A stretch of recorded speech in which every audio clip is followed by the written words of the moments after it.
बिहार के सरकारी स्कूल में अगर नियोजित शिक्षक भी तैनात हैं और बीपीएससी द्वारा चयनित विद्यालय अध्यापक भी तैनात हैं तो कौन बनेगा प्रभारी प्रधानाध्यापक, ये शिक्षा विभाग ने तय कर दिया है। नमस्कार, दर्श न्यूज में आपका स्वागत है।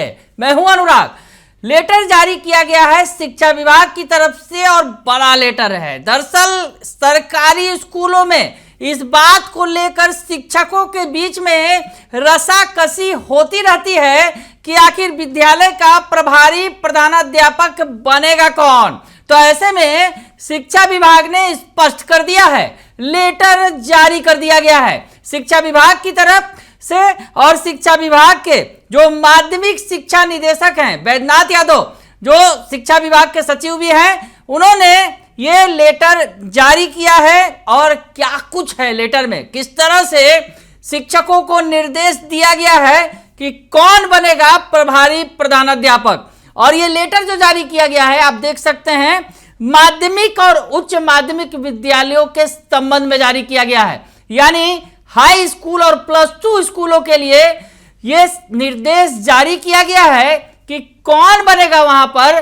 प्रभारी प्रधानाध्यापक। आपको बताएं कि प्रभारी प्रधानाध्यापकों के भरोसे ही स्कूल चल रहे हैं। प्रधानाध्यापकों की नियुक्ति की प्रक्रिया जरूर चल रही है, लेकिन बिहार के ज्यादातर स्कूलों में प्रभारी प्रधानाध्यापक ही तैनात हैं और उनकी बदौलत ही स्कूल संचालित किया जा रहा है। तो ऐसे में प्रभारी प्रधानाध्यापक की महत्वपूर्ण भूमिका है। स्कूलों में तमाम जो अधिकार होते हैं स्कूलों के संबंध में वो प्रभारी प्रधानाध्यापक ही लेते हैं। और ऐसी स्थिति में कौन बनेगा प्रभारी प्रधानाध्यापक, लेटर जारी कर दिया है शिक्षा विभाग ने। तो सबसे पहले आपको वो लेटर दिखाते हैं जो सभी जिला शिक्षा पदाधिकारियों के नाम बैद्यनाथ यादव जो निदेशक है माध्यमिक शिक्षा, उन्होंने जारी किया है।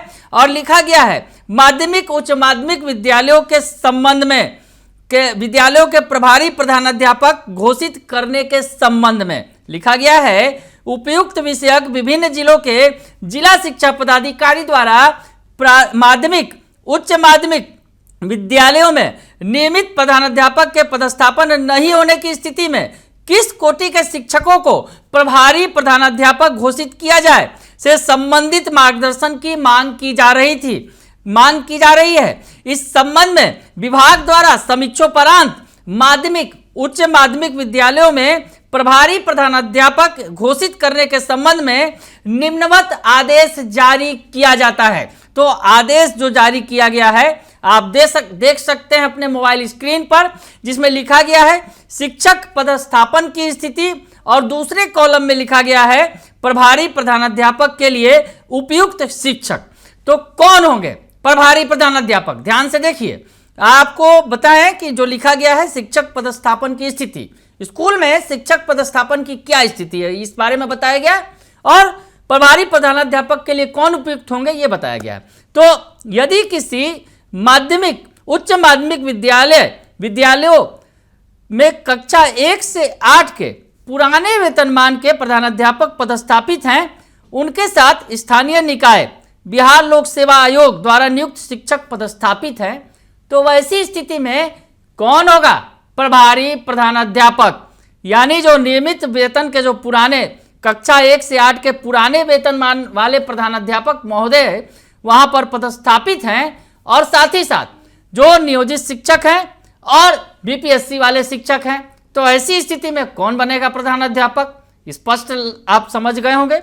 इसमें जो लिखा गया है कक्षा 1 से 8 के पुराने वेतनमान के प्रधानाध्यापक को वित्तीय प्रभारी घोषित किया जा सकता है।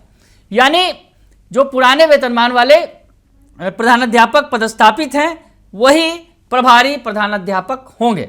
उसके अलावा आगे बढ़ें, जो शिक्षक पदस्थापन की दूसरी स्थिति, यानी कई सारे क्लॉज दिए गए हैं, कई सारी स्थितियां बताई गई हैं कि अगर ये स्थिति है तो कौन बनेगा प्रभारी प्रधानाध्यापक।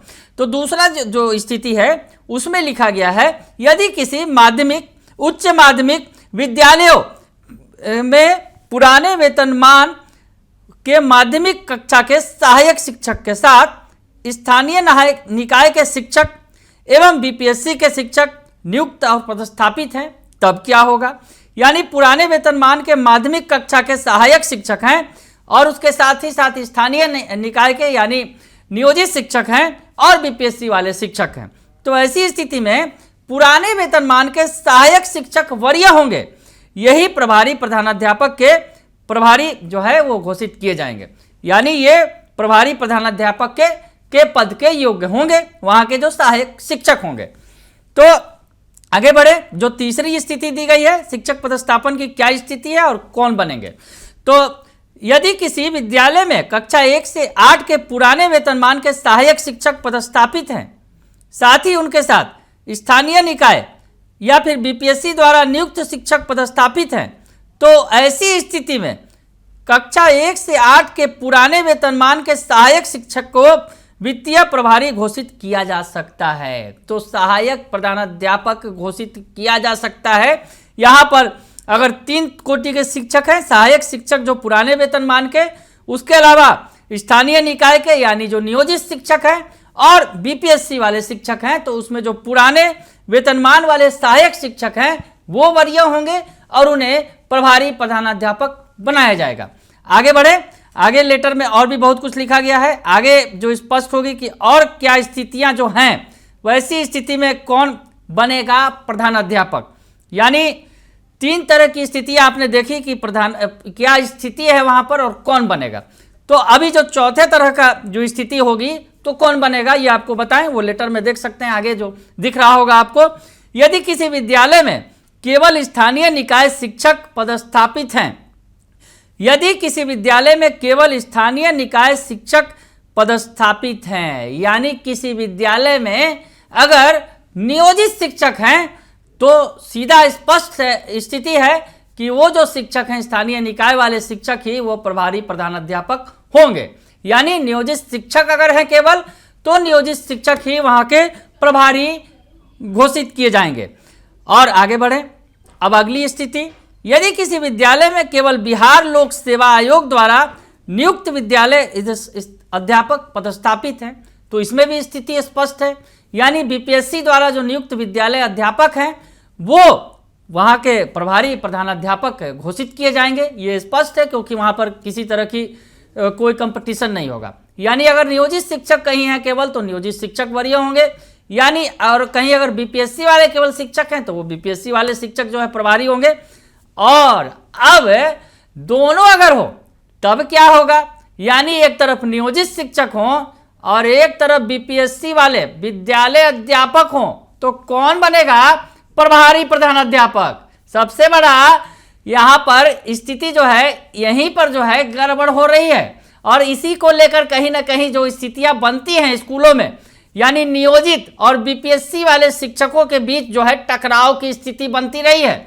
और ऐसी स्थिति में सबसे महत्वपूर्ण जो है कौन बनेगा यहाँ, प्रभारी प्रधानाध्यापक। अगर नियोजित भी हैं और बीपीएससी वाले भी मौजूद हैं शिक्षक, तो ऐसी स्थिति में बिहार लोक सेवा आयोग के द्वारा जो चयनित शिक्षक हैं यानी विद्यालय अध्यापक हैं, वो प्रभारी प्रधानाध्यापक बनेंगे, ये स्पष्ट किया गया है। और ये सबसे बड़ी बात यही है, और सबसे बड़ा कारण जो है स्कूलों में कहीं ना कहीं असहज स्थिति होती है प्रभार को लेकर, तो ये स्पष्ट कर दिया गया है यहाँ पर कि बीपीएससी और नियोजित वाले शिक्षक अगर दोनों मौजूद हैं स्कूल में, तो बीपीएससी शिक्षकों को प्रभार दिया जाएगा, स्कूल के प्रभारी प्रधानाध्यापक वही बनेंगे। तो शिक्षा विभाग की तरफ से बड़ा लेटर जारी किया गया है प्रभारी प्रधानाध्यापकों की नियुक्ति के संबंध में। दरअसल स्कूलों में किसे प्रभारी प्रधानाध्यापक बनाया जाए, इसे लेकर शिक्षा विभाग ने स्पष्ट तौर पर सब कुछ बता दिया है जिला शिक्षा पदाधिकारियों को। निदेशक माध्यमिक शिक्षा बैद्यनाथ यादव की तरफ से ये लेटर जारी किया गया है और इस लेटर में स्पष्ट कर दिया गया है। और जो सबसे महत्वपूर्ण, जहां पर सबसे ज्यादा जो परेशानी की स्थिति आती है कि नियोजित और बीपीएससी वाले अगर दोनों मौजूद हो, तो ऐसी स्थिति में कौन बनेगा प्रभारी प्रधानाध्यापक, तो स्पष्ट कर दिया गया है कि जो बीपीएससी से चुनकर शिक्षक आए हैं, जो विद्यालय अध्यापक बने हैं, वो विद्यालय के प्रभारी प्रधानाध्यापक बनाए जाएंगे। बने रहिए दर्शन न्यूज के साथ, तमाम खबरों से आपको अपडेट रखेंगे। फिलहाल के लिए इतना ही, धन्यवाद।